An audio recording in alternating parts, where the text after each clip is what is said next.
दाता माया सवालिए मौला पांजे दरता छड़े थो न खाली अल्लाह पांजे दरता छड़े थो न खाली तू दाता माया सवालिए मौला पांजे दरता छड़े थो न खाली अल्लाह पांजे दरता छड़े थो न खाली मांगो रंदड़ तुंडी दड़हा बुरा खैरात थो तो खा हले थो खैर तुंजो रब वठा खैरात थो तो खा मांगो रंदड़हा तुंडी दड़हा बुरा खैरात थो तो खा हले थो खैर तुंजो रब वठा खैरात थो तो खा तुझे सब खा सखा निराली अल्लाह तुझे सब खा सखा निराली मौला पांजे दरता छड़े थो न खाली अल्लाह पांजे दरता छड़े थो न खाली तू दाता माया सवालिए मौला पांजे दरता छड़े थो न खाली अल्लाह पांजे दरता छड़े थो न खाली करे तो हल रब तू हरे मुश्किल सद्या जे भी मुश्किल में पखन माहमद तुंजा रब पढ़ा तो हमद महफिल में करे तो हल रब तू हरे मुश्किल सद्या जे भी मुश्किल में पखन माहमद तुंजा रब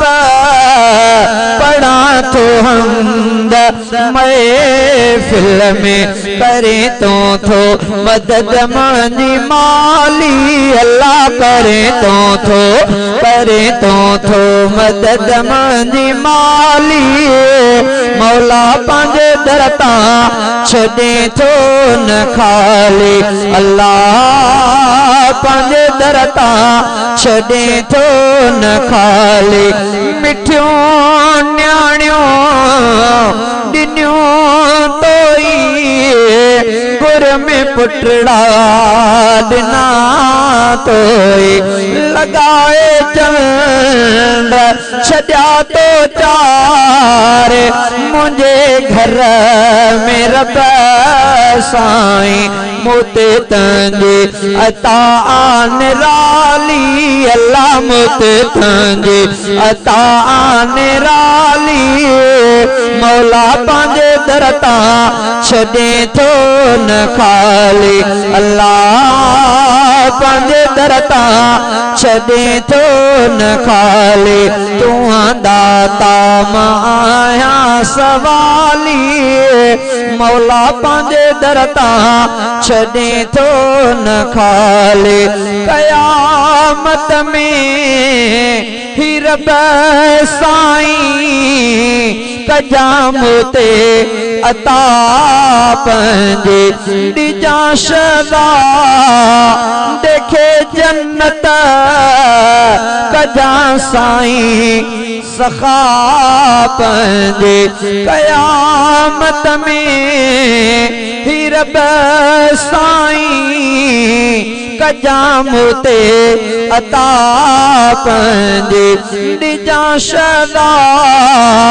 देखे जन्नत कजा साईं सखा पंजे मेरे बानी कजा जग जावाली अल्लाह मेरे बानी कजा जग जावाली मौला पंजे दरता छड़े तो न खाली अल्लाह पंजे दरता छड़े तो न खाली तू दाता माया सवाली